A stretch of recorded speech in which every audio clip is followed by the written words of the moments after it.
दोस्तों पांच के फंडे में फर्स्ट क्वेश्चन, अंगाडियाज अंगाडियाज क्या है?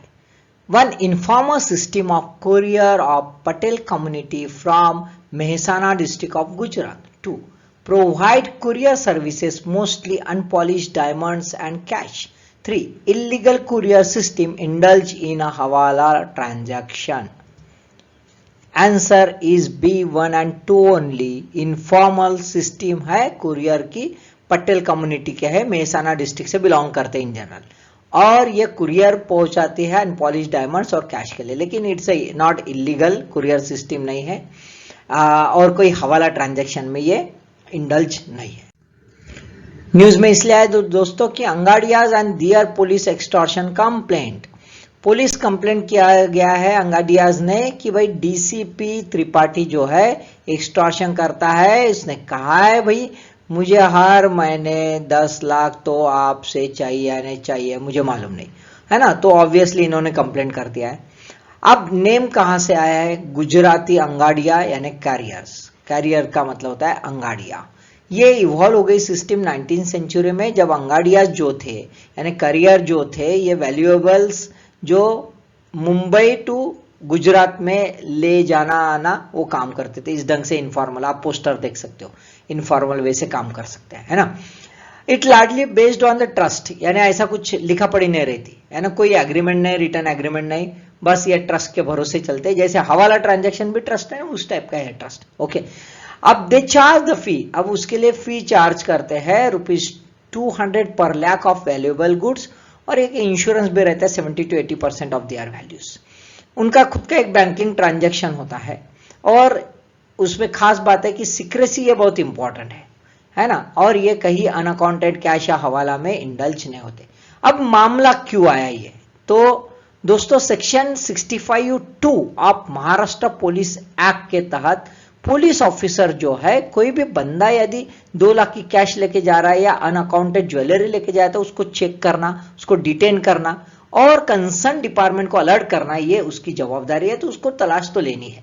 अब ये तलाशी में इनसे ये वसूली की जाती थी, that is the main issue. Second question, 1 rank 1 pension OROP implied क्या होता है? A, same pension to all of rank irrespective of a length of a service. B, same pension of all ranks with the same length of a service. C, same pension to all of a rank with the same length of a service. And D, proportionate pension of all ranks with a proportionate length of the service. थोड़ा सा एकदम से थीन margins है तो थोड़ा ध्यान रख लेना. आंसर देख लेते हैं. Answer is C, same pension to all of a rank, एक रैंक का, with the same length of the service, same length of the service. same pension of all rank नहीं, all of rank, एक rank के सभी बंदे जो है same length की सर्विस है उनको same pension, that is a 1 rank 1 pension. दोस्तों ऑनरेबल हाई कोर्ट ने गवर्नमेंट की स्कीम को एक्सेप्ट कर लिया, अफेल कर दिया, बराबर है भाई, है ना. अभी जो ये है पेटिशनर जो है, वो पेटिशनर ने कंप्लेंट डाली थी कि भाई ये जो है OROP जो it's replace by the 1 rank multiple pension जो है with same length of service. साथ में इश्यूज ऐसे है कि एक ऑटोमेटिक रिवीजन होता था of rate of pension under which any future rising of pension would be passed on to past pensioners. The revision would now take place on a periodic level. Periodic level पर होती थी, जो automatic होती है वो अभी periodic level पर होती है. अब ये जो है ये सब आर्बिट्ररी है और अनकॉन्स्टिट्यूशनल है. आर्टिकल 14 और 21 का वायलेशन है, right to life with dignity, ऐसा इनका कहना है. लेकिन ये जो है ये खारिज कर दिया गया है सुप्रीम कोर्ट ने. Third question, consider the following statement. Assertion और रीजन देख लेते हैं. Assertion, sovereign default occurs when a sovereign entity or state is unable to pay back the principal and interest owed to creditors. यानी sovereign default तभी होता है जब sovereign entity यानी कोई राज्य होता है, कोई कंट्री होती है जो अपना इंटरेस्ट और प्रिंसिपल पे करने की औकात नहीं रखता क्रेडिटर्स को. दूसरा है sovereign countries are not subject to bankruptcy law. Sovereign countries के लिए बैंकरप्सी लॉ से कोई लेना देना नहीं होता है। देख लेते हैं। Answer is B, both A and R true, दोनों करेक्ट है दोस्तों, but R is not a correct explanation of the A. News में इसलिए आया है कि Russia nears historic bond default, है ना, द एग्रेशन और यूक्रेन पर हमला कर दिया तो रशिया पर सैंक्शन लगा दिए गए। ऑब्वियसली इसके वजह से उनकी डेप्थ कंडीशन बहुत ही बुरी हो गई है। It was a very poor condition since the Bolshevik revolution. Bolshevik revolution के बाद रशिया में ऐसी बुरी हालत नहीं हुई, अभी काफी बुरी हालत है। रशिया को अभी $117 million as a part of interest देना है भाई सॉवरिन बॉन्ड्स में, जब जो उसने 2013 में सोल्ड कर दिया गया था। अब देख लेते एग्जैक्टली सॉवरिन डिफॉल्ट्स वगैरह क्या है।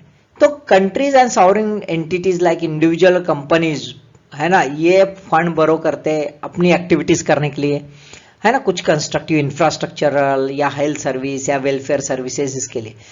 अब क्या हो जाता है कि कुछ गड़बड़ हो जाती है, यदि इकोनॉमी कोलैप्स हो गई, पॉलिटिकल इंस्टेबिलिटी आ गई, इन्वेस्टमेंट गलत हो गया, ओवर स्पेंडिंग हो गया, ओवर लिवरेज हो गया, तो फिर डिफॉल्ट कंडीशन आ जाती है। जैसे रशिया भी वॉर कंडीशन में, तो ऑब्वियसली इंस्टेबिलिटी है, इकोनॉमी रुक गई बिकॉज ऑफ द सैंक्शन, तो इसी वजह से उसकी डिफॉल्ट कंडीशन आ गई है। अब when a country defaults on its sovereign डेब्ट it received the lower credit rating, rating उसका घसर जाता है ना, और फ्यूचर में उसको डोमेस्टिक और इंटरनेशनल लेंडर से बोरोइंग मिलना थोड़ा सा कठिन हो जाता है। Fourth question, kamikaze drones are, kamikaze drones क्या है?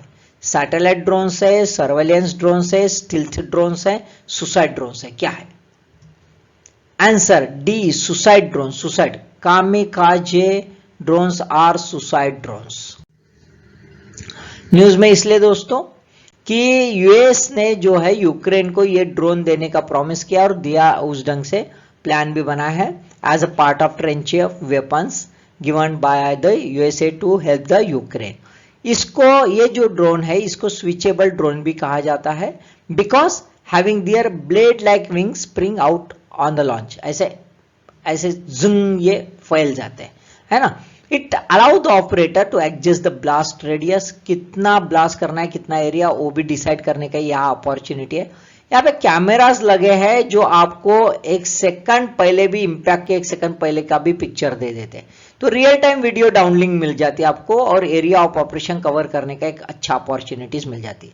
स्पीड बेहतरीन है, 63 माइल्स पर आवर है, काफी अच्छी स्पीड है ना। ये अनमैन्ड रहते हैं, यानी रिस्क नहीं रहती, और डायरेक्ट अटैक कर लेते हैं, और जैसे अटैक करते हैं उसके बाद एक्सप्लोड होता है, यानी हिटिंग होने के बाद एक्सप्लोजन, तो इंपैक्ट की पूरी पूरी पॉसिबिलिटी बन जाती है। खास बात यह है कि ये सस्ते भी है भाई, much more cheaper then the USA drone, जो प्रीडेटर और रिपर ड्रोन्स है जो ओसामा बिन लादेन पर यूज किए गए थे, है ना, उससे भी ये सस्ते ड्रोन्स है। दोस्तों last question, Ukraine's first crypto exchange is A Kuna, B FTX, C Binance, D Bithumb. Answer is A Kuna, है ना।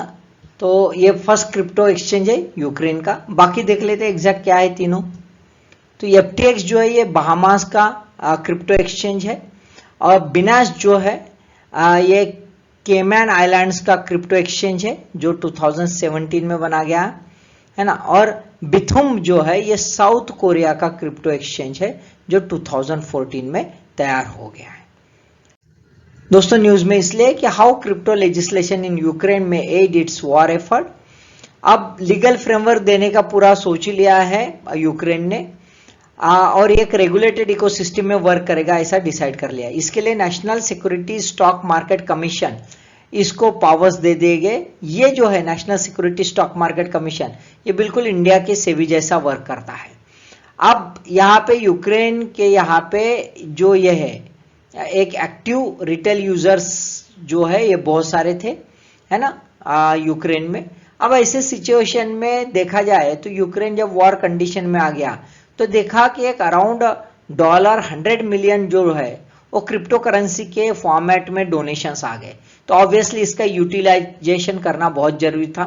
अब ऐसे सिचुएशन में क्रिप्टो एक्सचेंज जो है कुना, ये क्या काम करेगा कि ये सिर्फ डोनेशन को क्रिप्टो फ्रेंडली सप्लायर से यूज करेगा नहीं अपना परचेस करने के लिए, लेने के लिए कुछ, साथ में जो है फियाट करेंसी में कन्वर्ट करने का भी ये काम करेगा। तो कुना का ड्यूल पर्पज रहेगा, ड्यूल वर्क रहेगा, है ना। ये कंट्री जो है यूक्रेन, इन्होंने अपने इस चीज के लिए, क्रिप्टो एक्सचेंज के लिए बहामास का जो FTX है इसके साथ पार्टनरशिप भी कर लिया है।